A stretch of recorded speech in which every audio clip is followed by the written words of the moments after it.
just look at the SAR ratings that are outdated by like 50 years, that alone shows that the markers that we're being exposed to are extremely high, extremely dangerous, um, and we need to update them. So the question is this: how do we live the best life that we can with the limited amount of time that we get to be here? Is it by accumulating success and fame and fortune and everything else that society tells us that we need in order to be fulfilled? Or is it much more simple than that? My name's Derek Wilson. I'm the host of the Primal King podcast, and we're going to be answering this as well as many other questions as we move forward. What is up, everybody, and welcome back to the Primal King podcast. So excited for my guest today. This is somebody who I've had the pleasure of meeting a couple of times now and is just doing some awesome things in the business world. Kind of ties into some health, and we'll kind of get into that as well. He's the owner and co-founder. Is that correct? That is correct. That is correct. I just wanted to make sure of SLNT. If you guys haven't heard of SLNT, you will know all about it by the time we get done. And it is a company that you have to check out. If you guys have been following me for very long, you know how important it is with some of the health side of things that I like to talk about, as well as some of the security side of things. You guys all know I like to talk about that stuff. And so again, I am super excited to welcome on Aaron Czar. Again, Aaron, thanks for joining me. Yeah, pleasure to be here. Awesome. It's a good story, and there's cool things happening with SLNT as a whole that are beyond relatable to what's going on in the world. So, yeah, thanks again for having me on. Yeah, for sure. So, with SLNT, if somebody doesn't know kind of what you guys do, and we'll dive further into this, but maybe just to start, so we kind of have it out there. What is it that SLNT does? And we'll kind of get into the origins of it in a minute, but if you wouldn't mind, maybe just kind of giving people an overview of what it is that you guys do. Sure. Well, everyone listening to this, myself, you, we all have devices. We all have cell phones. We all have laptops, even iPads, connected car keys. Like everything that's electronic is really connected to the internet. It has the ability to track us, locate us, give away data. And there's no real fail-safe or products that have privacy and security and health at front of mind or by design. So what SLNT is, we make a collection of accessories, backpacks, device sleeves, some luggage that allows you to put your devices inside and block all wireless signal instantly. So you take your phone, you put it inside one of our sleeves, it's blocking cellular, Wi-Fi, Bluetooth, GPS, RFID, NFC, EMP, like a whole range of frequencies. And why is that important? Because our freedom and our liberties are being chipped away in front of our eyes. And we're strong believers that people have a choice and empower themselves by being able to kind of control when and how they connect, whether that's through travel or that's in a business setting or you're in the military, law enforcement. Kind of the use cases there's a plethora of them. So that's kind of it in a nutshell, but all our products are sleek, they look good. So you don't have to be like some crazy privacy security like person up front. The nice thing is those products are ready for you. They just happen to look great. And if privacy or security is maybe secondary, but you really like functionality and aesthetics, we have that too. So we try to bridge the gap between adopting a lot of value and put it in sleek form factors that look as good as everything else, if not better, use recycled and sustainable materials. And yeah, we feel like we're kind of thought leaders in this space about, digital wellness and health and privacy and security when it's directly in relation to mobile devices. I love it. I love it. And there's so much there that obviously we'll be able to dive into, but I am curious, like what I understand, your dad kind of got this going in the very beginning from what I've been able to see and research. How did all of this come about? Because I think it is something to where almost all of us are like, yeah, we have no privacy anymore. We all hate that, but it's almost like kind of the blood contract we sign when we, get our iPhone or whatever. So like how did this concept first kind of come about? Because it actually sounds like it came about way before most of the devices that we now use were even thought of. Yeah, as all good things do, I suppose. I mean, timing's everything. But yeah, my father, anytime I tell the story, he gets a lot of credit because he created it. He's had foresight into, I mean, let's just step back. Like, if we're not now and it's the 90s and mobile technology, like a cell phone in a car or a big Motorola, is just like coming online, it's novel, it's convenient, it's cutting edge, it's cool. But with that, my father had kind of foreseen, like, hey, there's like, what are the implications of adopting this technology? Because it's clearly not going to go anywhere. It's only going to get more integrated into our life. And he was always a big privacy security advocate, and kind of middle finger to the man, and didn't want an electronic leash. So he took some materials, and a Faraday cage is essentially what we make, like a Faraday bag, Faraday sleeve. We're making signal blocking products, but the origination of what a Faraday cage is comes from Michael Faraday, and there's a whole history there. But the premise is you encapsulate something, and it's in effect not affected by electromagnetic frequencies, in or out. So that was kind of the premise that he had in his head. He's like, well, this is really cool to have this cell phone, but I just remember he used to have it smashed to his face, and his whole ear would get red, and I think he was looking for a way to break it because he was like instantly addicted. And so he sourced some materials that had shielding properties in them, and kind of like, I remember at the kitchen table, he kind of bagged it up and like called it from a landline, and he's like, look, it doesn't ring. And at the time, and this was 1998, so I was just in middle school. I was in junior high school. So I didn't have a phone. I didn't have a premise of like why or what. We had dial-up internet. Um, so he was deemed kind of paranoid amongst his peers and network, because he wanted it to go to the consumer. He wanted it to be like, hey, this is the tool that people need. Flash forward, many decades, it's crazy relevant. But during that time, it was like, you're a little out to lunch, like this, why? Um, so he kind of curbed it, and in 2008, 2009, he did a production run of what was just called Silent Pocket, MIA Mobi, like missing in action mobile.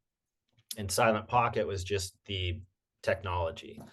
And he got on the news, and it was this big novel thing of like, oh, a Faraday bag, something to block signal, so you know someone can't track me or locate me, or my boss can't spy on me. It was just too early for its time, really.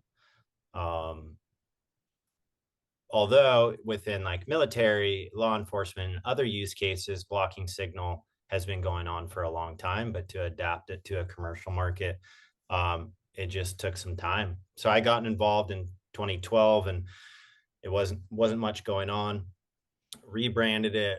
I studied marketing, kind of brought it to market, had an initial pretty big sale of success, and then did a production run, and then started visiting factories. And I think what we saw in the last decade is a lot of external issues, from corporate overreach, government overreach, hacking, big data breaches, and simultaneously with the adoption of more mobile technology. Like, there's more cell phones on the planet than humans, and everything's connected. So now we're in this place now where Silent makes like a whole comprehensive product line. It was like always my dream to have a backpack. I was like, I would love to make a backpack and have like Faraday pockets in it, and you could conceal whatever you want, and no one's the wiser. And now we have that. Now we have like a handful of backpacks. So it's come a long way, and I think we've earned our stripes along the way with great recognition as a brand. We've won military contracts now, and we continue to push into innovation and development, and want to make, like, a part of our mission statement is to make this technology effortless for any individual, so they can empower themselves over technology. That's so So cool. a Well, lot of milestones along the way, believe me, but that's kind of like the fast version. yeah. Um, but yeah, it's becoming a lot more fun now. Yeah, I bet. Well, and I think that there's so many different pillars to this, right? Because I know some people, and when I say some people, like myself, which we are, it's like we're losing our freedoms, right? Because we can be tracked, and there's so many different apps now that know what you're doing. There's like TikTok, especially, has been in the news a lot lately. And, Mhm. some of the AI technology that can like track your keyboard traces, blah, blah, blah, all this crazy stuff. And it's like, if they can do that, and then whoever they is, can see where you go at any time, there's a huge privacy issue with it. But then also, I would imagine, and I'm not sure how far you would want to go down the rabbit hole of just health and, some of the radiation potential that's coming at us when we always have a phone on us. So for you guys, I mean, are people coming to you more for like the privacy aspect, or do you have a lot of people that are coming to you from like the health and kind of, it's like, hey, we accept we all need a phone, but how can I use this phone maybe as safe as possible? Because there are a lot of people I've seen that are like, cell phones are this generation cigarettes, right? Like there's probably going to come a point in 20, 30 years from now, it's like we were actually holding this, device up to our head all day, every day. And like, who knows Mhm. what third eye we grew or whatever. But so like when it comes to people coming to you, are they coming more for like the security side of it? Obviously I'm sure with the military side of it, but like kind of your more average everyday people, or is it also a big health, maybe prevention thing as well? Great, great question. And as you in this podcast operate on like kind of three pillars, similarly with Silent, we operate on privacy, kind of siloed security and health. So those have always been from the original, marketing aspects. Those are the three pillars. And what's cool about it is privacy and security are the biggest pain point. So for early adopters and people that like have no control over this, like this is why I buy it. But health is, I wouldn't even say third. It's growing exponentially because people are concerned about these devices that are now synonymous with my life and my daily life, and they're way too convenient and they're not going anywhere. And like if you look inside of an iPhone today, you go to privacy or you go to the legal clauses under general and you look at RF exposure, so radio frequency exposure. They're based off what are called SAR ratings, specific absorption rate. So that's like how much radiation am I absorbing and what's allowed and what's deemed safe. Well, the not funny thing is that these standards and settings from the FDA and government bodies in the US were set in the 60s.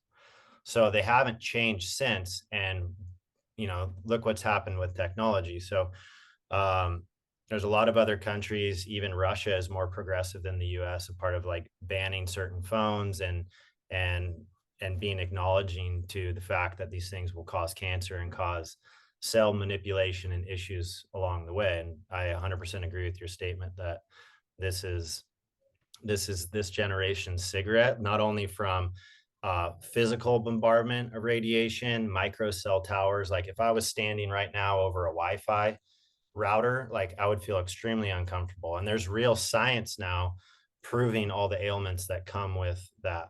But probably the even more impactful aspect of it is mental health.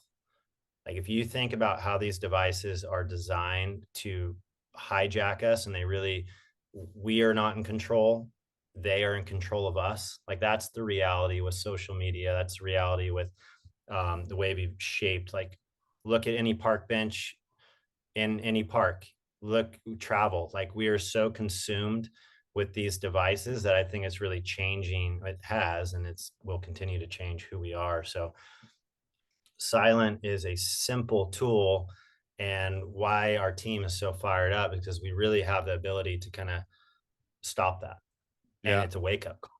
It might be as simple as putting your phone inside of a sleeve in the other room and watch what it does to your eyes and how present you could be. You might be extremely bored at first, but I'm a father now and I have another baby on the way. So it's like, okay, I have to like really adjust how I connect with technology on a health perspective, mental health connection. Am I a distracted father? So there's a lot of real truth and struggles that we have to go through as people to like how do we have a healthy relationship with technology. And there are some thought leaders in that space that are helping people like educate themselves. Like we go to school, we go to college, we study business, we work out like crazy, we're physically fit, but what are we doing about our attention span and ability to really remain human. Yeah. And you have other people like Sam Altman who are like, bend the knee to technology and AI, because if you don't, you'll get left behind. Yep. So it's a pretty How do you interesting reconcile time to that? navigate. Like how do you personally, because and just to expand on that real quick, which is, so AI is one of these things that we all see coming. Chat GPT, Grok, whatever, it's coming. My initial thought is I hate it. And not for the reason why maybe some people think. I hate it because I worry if AI gets to a point to where humans are essentially worthless, they'll have no purpose, no meaning, and we're in a really, really bad spot at that point. I Mm-hmm. always look at somebody who has nothing, they have no purpose, they have no reason essentially to be alive. That's a very, very dangerous human because they have nothing to lose, right? And I think one of the things that's really kept us together as a society is we have something to lose. We have families, we have purpose, we have dreams, goals, hopes, all of those things. And when you lose all of that, um, what's left? Just craziness would be my guess. But on the flip side of that, if you run a big company and you're not using AI, somebody else probably is, and they're probably going to crush you because the AI is smarter than anybody that you have, or it will be very soon. So even like not even necessarily a company standpoint, but honestly, like just more of a personal standpoint, like how do you reconcile technology, AI, growth, goals, all this stuff, but like still maintaining being a human? Oh, today's challenge, I suppose. I mean, part of my like soul wants to run off into the woods and just like have a Come farm, hang out and with me, man. We're up here in Idaho. We got lots of land. You can come. There's lots of room.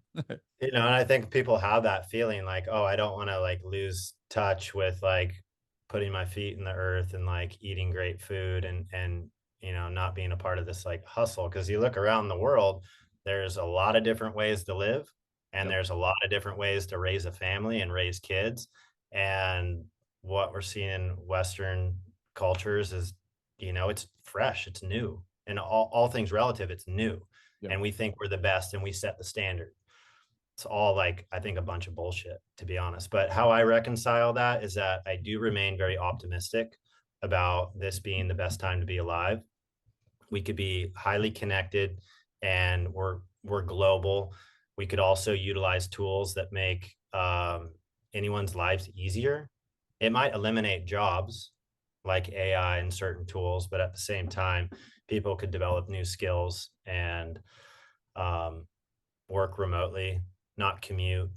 Um, I benefit from that, and I'm like, I get extra, 3 extra hours a day with my family. Like that's pretty insane. Um, but I try to balance it by having a good relationship with my technology, being comfortable with putting it away at certain times of the day, all night. I don't have TV or any electronics in my bedroom. I don't sleep next to anything. I wake up with the sun when possible, and do physical activity. I mean, I grew up surfing, and surfing is it's not meditative in the sense, but it's an activity where you're extremely focused and really like tuned in, and be like almost equivalent. Like, I love riding dirt bikes as well. Like, you're just like, you don't have a choice. You just have to focus on one thing. And that helps me personally clear my headspace. And then all the other fun stuff when available, saunas and cold plunges, and, um, stretching and yoga. But yeah, it's sometimes I feel like I live two different lives. Yeah. Maybe you I, do too. You're like, yeah. wow, I just had this weekend that was nothing technology about it, and then you jump on a Zoom call Monday morning and just snap back into like consumerism and this like this. You're like, what am I a part of? So I don't think I'm alone with that. Um, but I'm still learning myself. But I am optimistic. I'm optimistic about the software that's available that is privacy and security front of mind. I'm optimistic about cryptocurrency and decentralized finance. And I'm optimistic about changes in healthcare system and how to live a better, richer life. And there's really good like beacons of hope from people pushing like real narrative that goes against what we're sold. Yeah. No, I love that because, and when you talk about kind of living like two lives, it's always so interesting. And me and my wife have this conversation all the time. because it's like we'll be out in the mountains, you know, when we do our big cattle drive once a year, and there's no coverage, there's no electronics, and you just realize like how present you are, and it's like this is amazing. And then you come back, and when you're inundated with all the technology and social media and blah blah blah, it's like this is a terrible way to live. But then you kind of get slowly back into it, and then you're like, Mhm. okay, this is great. And even a couple of years ago, we did this thing. A whole bunch of us did what we called it the primal reset. And basically, one of the challenges, it was kind of like this program deal, but one of the deals in it was for 1 day a week, you couldn't be on any type of social media. And it's like, that seems so easy. Man, I will tell you, and I don't even feel like I'm a huge social media person. That was insanely hard 1 day a week. And it was like, Yeah. man, that's a problem. Like, that is a problem that, because what I found myself doing is just opening my phone and like not even thinking about it. Just like opening Mhm. your phone and going to get on social media, like, I can't do that today. And you had to like rewire your brain. And one of the things as we talk about technology that terrifies me is I have, you know, a 14-year-old, 11-year-old, twin 6 year olds, and they're growing up with this. And I realize how much like this technology has made me have ADD. And if they start on that, which we don't let any of them have any type of social media, any of that. But, you know, like if they start on that at 18, when I started on social media, it was like what, 25 or whatever, when really they got more popular.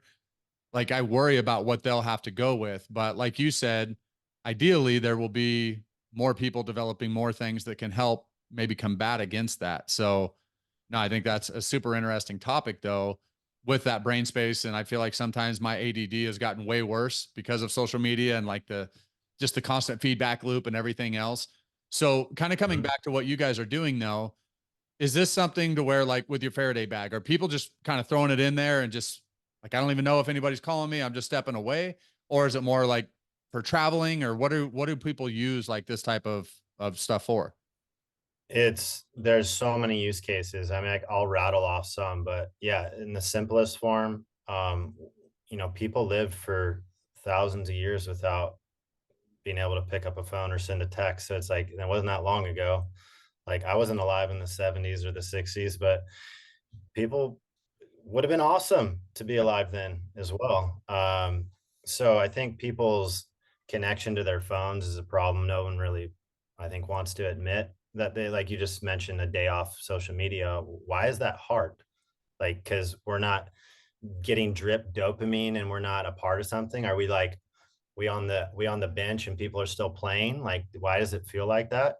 Um, it's just like eating a poor diet too. I think like when you eat fast food consistently or drink alcohol, like your body feels like crap and you like get used to it. You're like, oh, this is how I feel.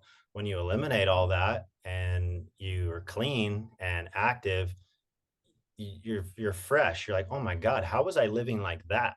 So in the same sense with technology, it's like it's dirty, like technology is dirty. And the more you let it into your life, it's going to affect yourself. It's going to affect your headspace. Like I even catch myself getting more reactive, or like Twitter is a messy place to hang out in, but then you get worked up, and then what's that do? Bleed into your family or your friends. And we just have to set boundaries. I think there are certain guardrails that we have to set. And within a home, it's like think about stripping back technology. Like I'm a huge proponent of ripping an Alexa out of the wall and throwing it in the garbage, because I won't have not an only Alexa. I won't have one. not only is it a microphone 24 hours, which your phone is too, but this is like a known active microphone just collecting everything.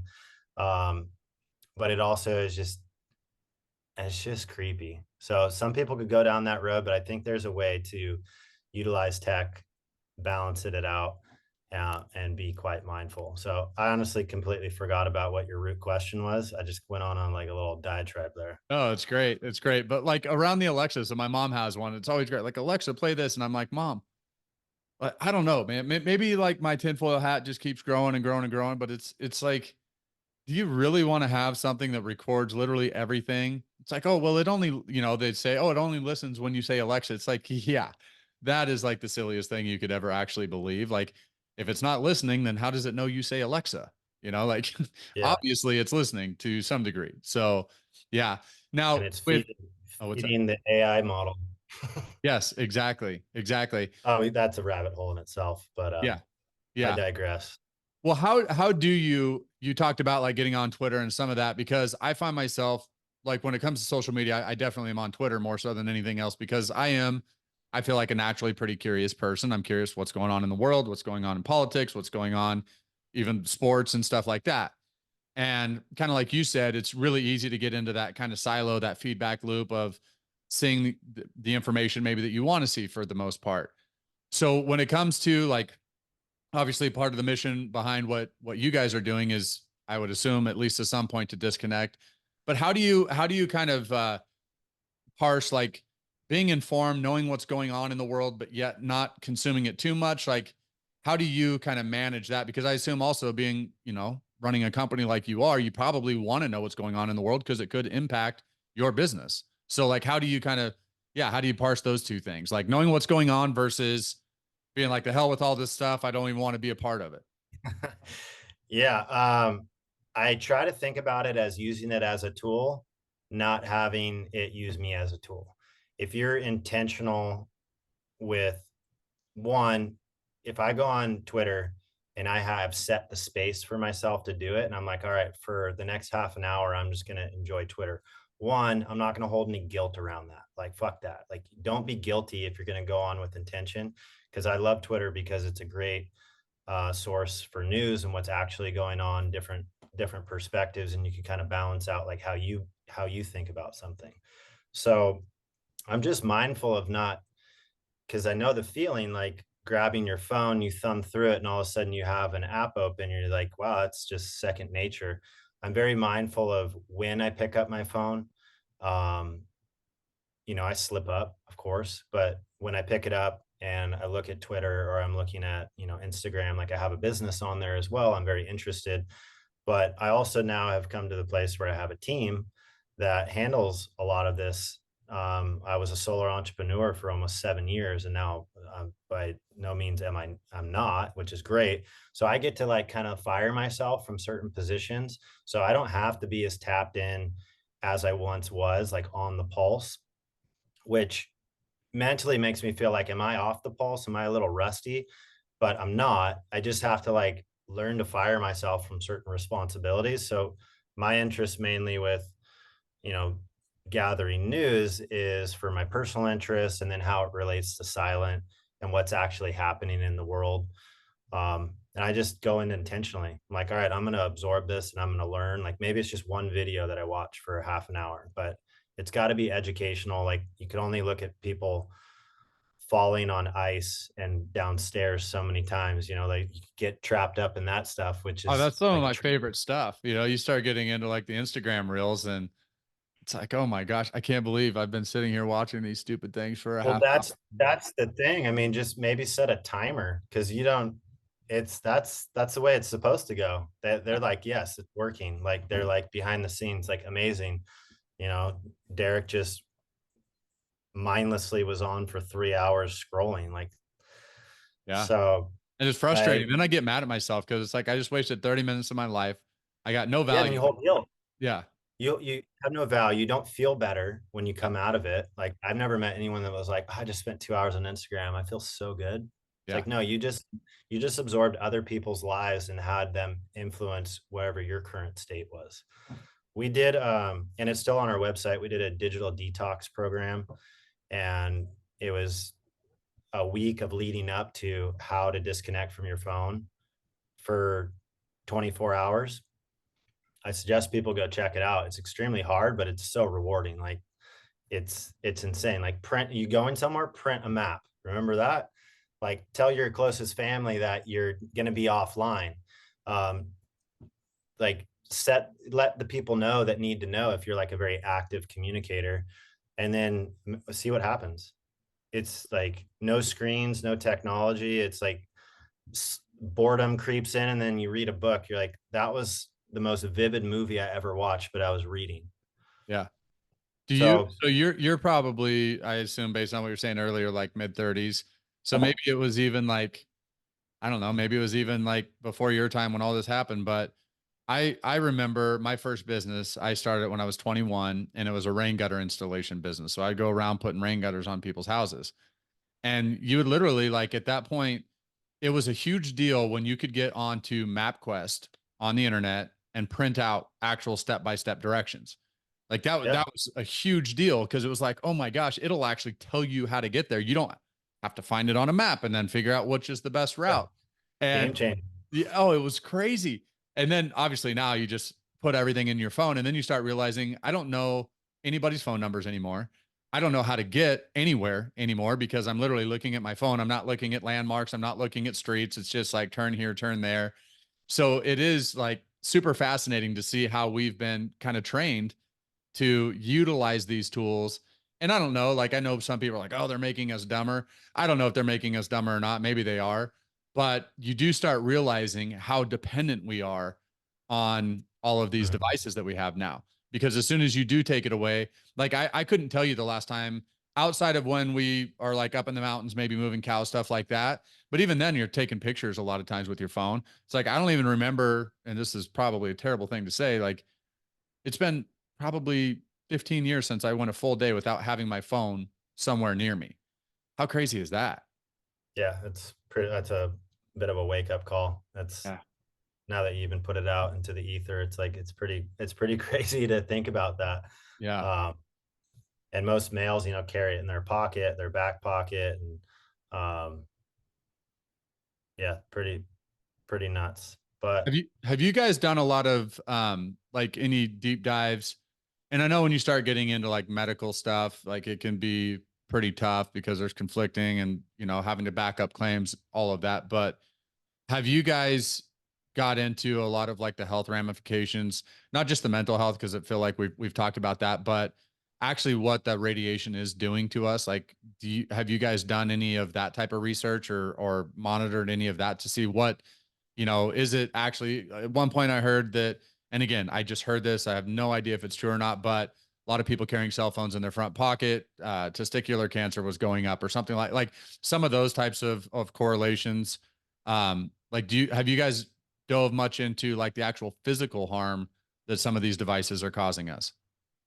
um, not in terms of Silent being part of a study or pushing or putting dollars towards something. The medical field's doing that on their own, and there have been very reputable people come out and kind of explain these dense scientific discoveries with the relation of cell phones to human bodies and how it's manipulating cells and causing cancer or lowering sperm count.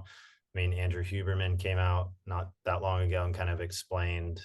He's great at explaining things in layman's terms, but explaining that phone and proximity to male genitalia, lower sperm count. It's like, okay, is that why a lot of people are having daughters? Because the male sperm gets killed off first. Like there's a lot going on, and I think it's just a matter of time before things really come out into the open.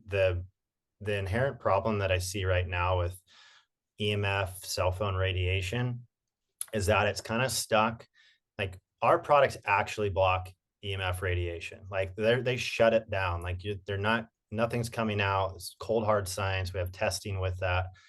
But the inherent problem with talking about EMF is still a little woohoo. It's associated with really cheap products that are being sold based off of, oh, I have a physiological response and I feel better, aka the placebo effect.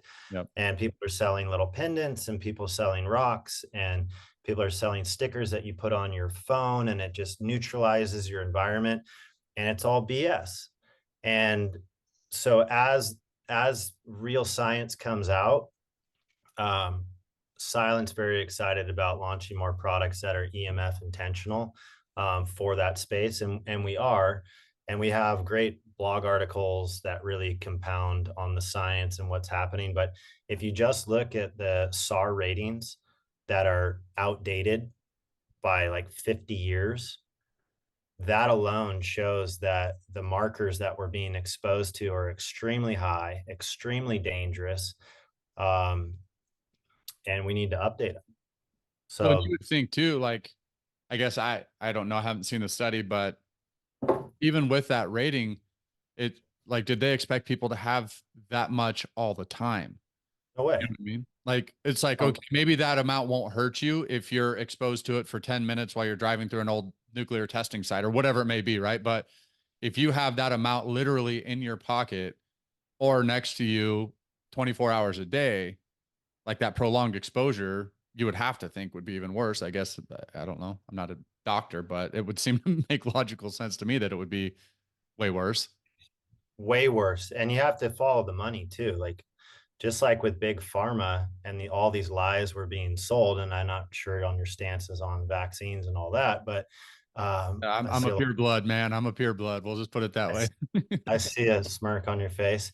It's follow the dollars, like is Apple or all Android or like all these devices, anyone going to wave the flag and be like, looks like these things might cause cancer? No chance. Yeah. So there's too much money being made. There's too much at stake for any devices or electronics. And there's going to be lobbyists. There's going to be studies to curb that and compound that. You see it with any industry.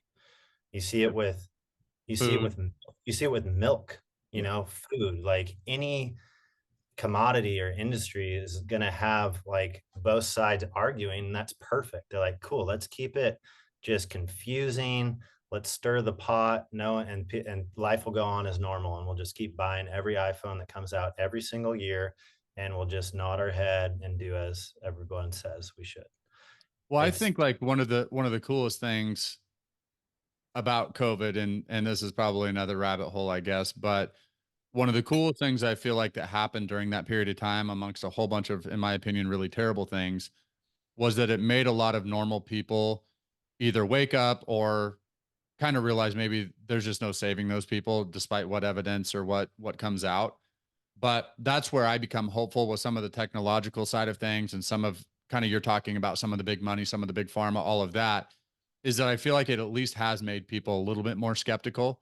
Because I think Mhm. prior to 2020, it was just like, yeah, of course we believe the lobbyists. If they tell us not to eat meat, not to whatever, we're going to believe them. And then after 2020, it's like, I know for me, like if you want to talk about radicalizing people, I feel like that was a perfect opportunity to radicalize a lot of people to be like, no, actually, I don't believe anything any of you people tell me. Like, I don't care what it is. I don't care if it's about food, about drugs, about medicine. Like, I am going to go and like do my own research on everything now. And like, have you noticed that as well? Or is that just me kind of being around a bunch of weirdos? No, I think I actually heard Aaron Rodgers mention it on a podcast. He was like there is a majority of people with that mindset, but they're relatively silent. They're not the outspoken ones. So I think there is a collective understanding that we can't turn on CNN or ABC and trust the news, and that's been that for a long time. And yeah, doing your own research and understanding like what like just as becoming a father and seeing what Western medicine wanted to push on my daughter, how many times they wanted to stick a needle in her and give her something. I'm like, she doesn't need protection against something that is only contracted by needles, Yeah. hepatitis B, and like she's Yeah. a Through baby. She's not, sexual intercourse or through needles. That was yeah, And I like one of the things like along that is that all of my kids were born prior to that. And I honestly, I think I could say now that if I were to go back, I don't know if I would have had my kids take anything. I've never been an anti-vaxxer. I never have. And part of it was just, like I said, just this is what the doctors tell you to do. This is just what you do. I'll never forget my daughter when she was first born. And I think it's the vitamin K shot they give them, right in yeah, like the femur, and you have this perfect little baby that comes out, your first time dad, and it's your little girl, and they set her on the little scale, and then they bring out this freaking shot thing that's like this big, and she's just screaming. I'm like, couldn't we wait? Like, does it? And I'm sure maybe there's a good medical reason for it, but I'm just like, man, that was really, really hard to see right when that that baby comes out, you know?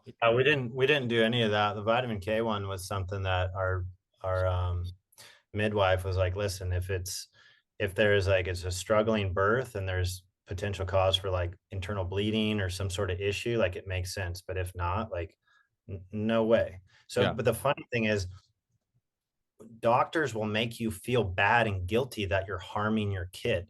So Yeah. imagine someone that isn't self, they just listen. There's like they go in, they get their newborn, over the course of a year, like 17 shots, and it's just like what you do because it's based on fear and it's propped up with money, and it's sad. I mean, there's people like Jack Kruse, who is a bit controversial, but he's leading some thoughts into like actual medical science and what we can be doing to live a better life. It's it just takes a lot of effort and brain power to navigate the world that we live in, from privacy and security issues to like health and like medical system. Um, Not to mention that the medical system in the US is extremely expensive and Mhm. overpriced. So, go to a lot of different countries, you could have a baby for like $1,000 bucks. Yeah. It's crazy. It is. It's crazy. Like I know, and I always now kind of look back at some of the things that like we had done with our kids and some of the shots and everything else, and it's like I remember thinking people who didn't get any vaccines or anything were nuts. Used to think those people are so dumb. Like, why would they? And now I'm like, if I had it to do over again, I know what I would do.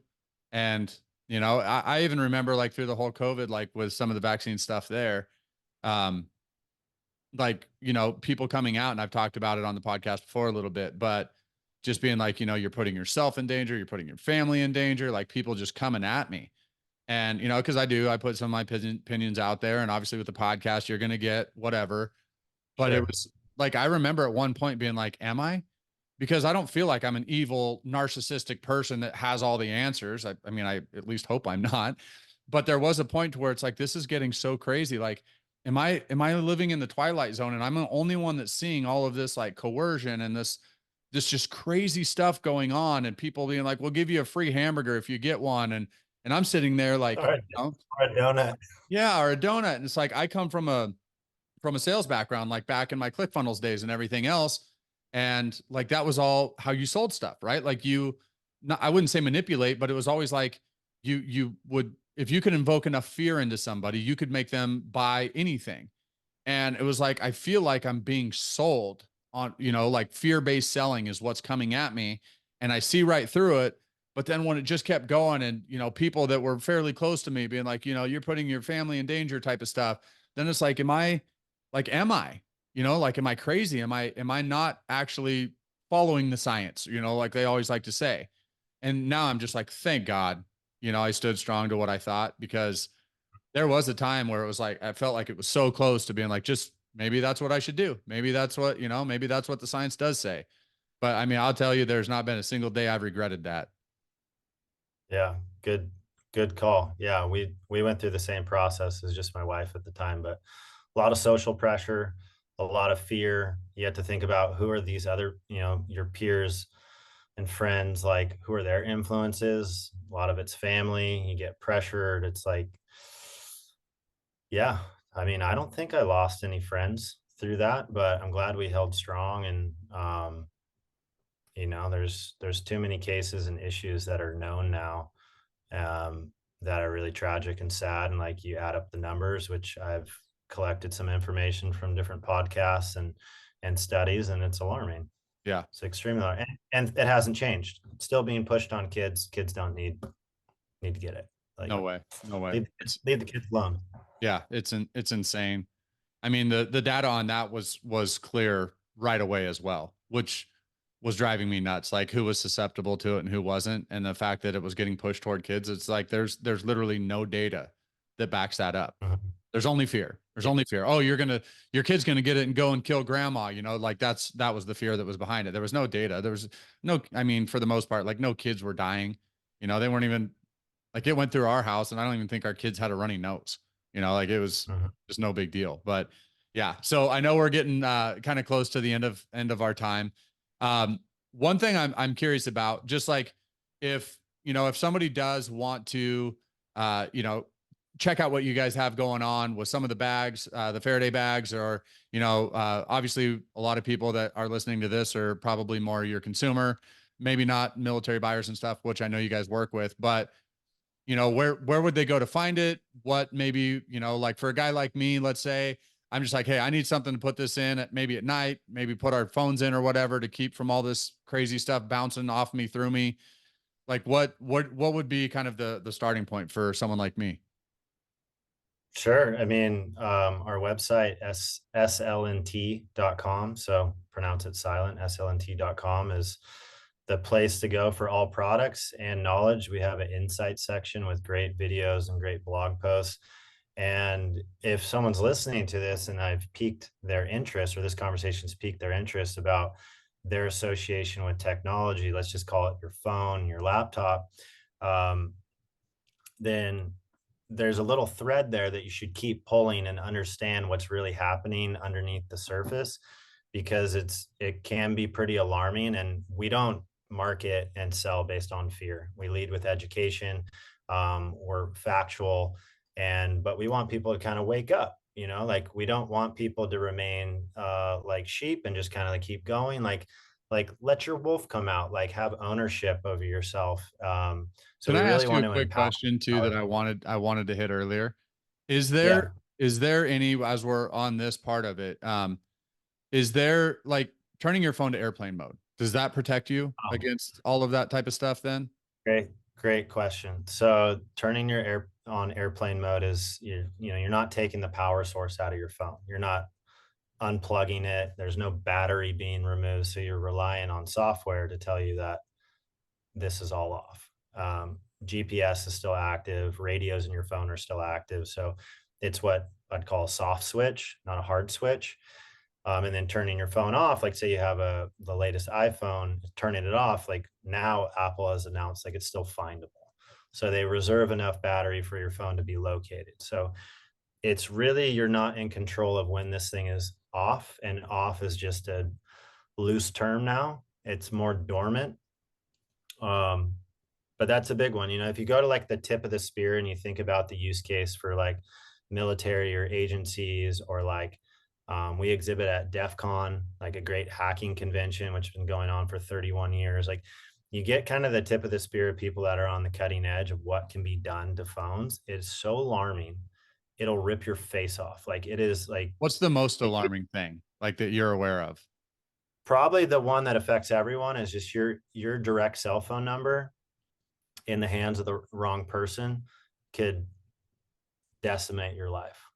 Mhm. So you could, Sean Ryan has good guests on that kind of speak about these type of things, but um, yeah, your cell phone number is more important than your social security number. So from like social engineering, like I could pretend I'm Derek and call up and get into your, web of your life and then change things and just really take control. Um, Yeah, and then just the general collection of data. There are data brokers that where I could go. Maybe the data broker actually is in Romania, but I buy it through a UK party or something, and I collect data. Say it's your headquarters, your company, and I just take a month worth of data of every person, every cell phone, every device that entered and exit that building, strip it back, and then I'll know your name, your phone number, where you live, your pattern of life, like who you are as a person. Are you approachable? Are you defensive? And just break it down. And then in the hands of the wrong people, that could be, weaponized and used against you. Because really, like, the place we're in as a world, it's like, it's not necessarily like wars with bullets and airstrikes and stuff. That's a part of it, but it's really manipulation of societies to make confusion and cause chaos. Um, And so what we're seeing from foreign adversaries is like, they're like, great, let America remain really confused, divided, separated on issues, and loose. And then we could, make our moves that we need to make because we're more patient, we're strategic. Like, I feel like that is the actual reality. And we're all caught up in it. But just to get a little doomsday prepper on us real quick before the end of Yes, this, now you're speaking my language. our products also block against EMP, so electromagnetic pulse. Which is a, If a real concern. I if feel like. it's a real concern, because not only is it should be a concern of anyone in this world, but for the military, the U.S. military, is one of their biggest concerns, because high elevation EMP is like a nuclear warhead going off above a city, decimates all electronics. I mean, there was the End of Us, or the video that kind of like played into, or the video, the movie, which is a fun thing to talk about as well. But the reality is that you have land, you have maybe solar power, you have like an electric generator. We make products specific for EMP protection. So in the event that there's a solar flare, which we're also in the current cycle of, Just EMP had kind of one not all, that long ago. yeah, Yeah. but a big one's coming. So having all your stuff protected, you're going to be able to um, remain in control of your livelihood. Like Well, that's just I've like, talked about it before too, like with EMPs, but if I were an adversary that maybe knew there's no chance that we could defeat the US militarily, I would be doing everything I could to launch an EMP because we'll kill ourselves at that point, right? Like if you knock down the power grid and people didn't have food and water, you would never have to fire a single bullet. Like we would all probably most likely go after one another within a week, well, as soon as our grocery store was out of food. So yeah, I mean having protection around that would be massive as well.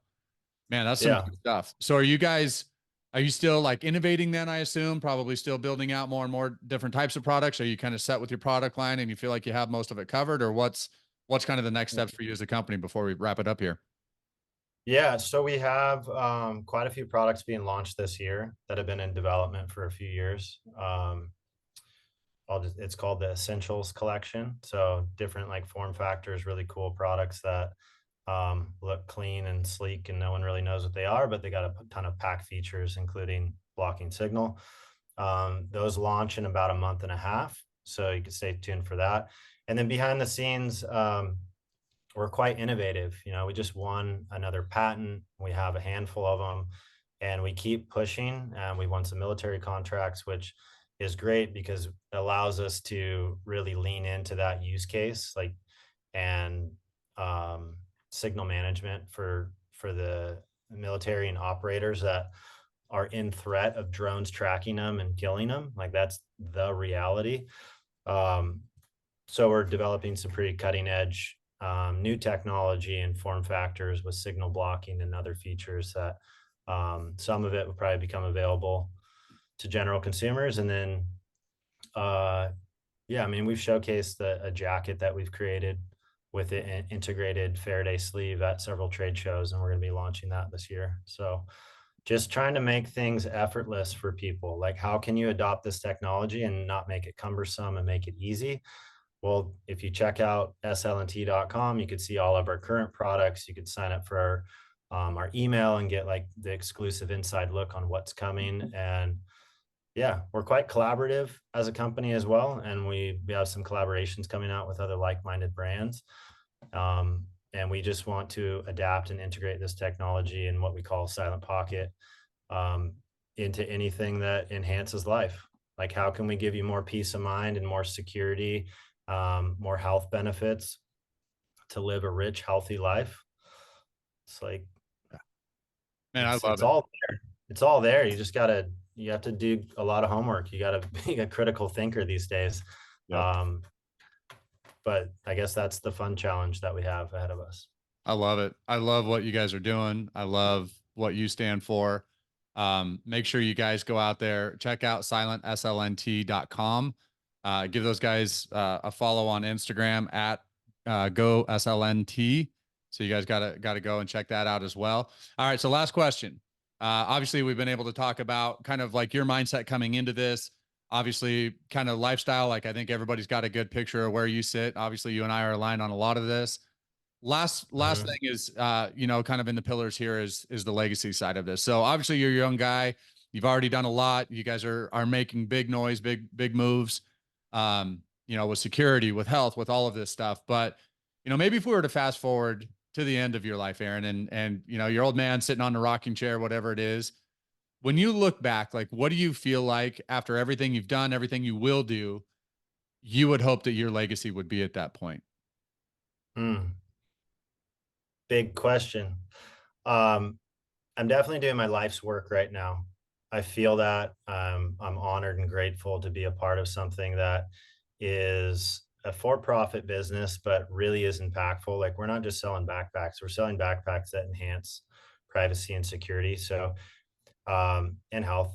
As that grows, I think that will build into part of my legacy about empowering humanity and actually giving people a tool to take them down a path to live a better life. I'm a true believer in that. But I think, I thought about, I like advising younger entrepreneurs and people that feel like they're stuck. I don't know it all by any means, and I've been doing this for almost 12 years. But I really want to help people and to get unstuck and make change and take risk that could extremely impact their life. I think a lot of people have ideas but don't follow through, and I think life is worth taking risks on, and traveling and moving around and trying new things. But in terms of legacy, I'd love to start a foundation, like a silent foundation, and have it be impactful, and keep pushing and opening up doors around privacy and security and health in relation to technology. So what that looks like, I'm not exactly sure, but I would love to have a massive exit from this company and have it in good hands from another good corporation, and then just keep being a part of it, because I have a lot to learn still, a lot to grow. And yeah, that's a big question that I don't know if I articulated it well, but it's definitely stayed with me, and I'll keep thinking about that. So thank you. Yeah, no, I love it. I love it. You're doing so many awesome things, and I just the future of what you have. It's going to be awesome to just follow along and watch. So again, guys, as we wrap it up here, thanks again, Aaron. I appreciate you coming on, sharing your story, sharing your views. Make sure go to silent.com, SLNT. So again, SLNT.com, and then check them out on Instagram as well. A lot of good stuff there. And yeah, again, Aaron, I appreciate it, man. We'll talk soon. All right. Sounds good, Derek. Hey, I really appreciate it. It's always a blessing to be able to get a little bit of a megaphone and push it out there. So appreciate you. Yep. I know everybody will love it. All right, guys. Well, go check out Aaron, go check out Silent, show him some support. We'll talk to y'all soon. I absolutely love having you as a listener of the Primal King podcast. If you don't want to miss out on the great content, then it's time to hit that subscribe button right now. Do not be left behind. And then share your thoughts and feedback with a written review of the show. I read every single one of these, and it helps me make sure I am serving you best. It also allows others to find this content, and it builds this community. Make it an awesome day, and we'll see you next time.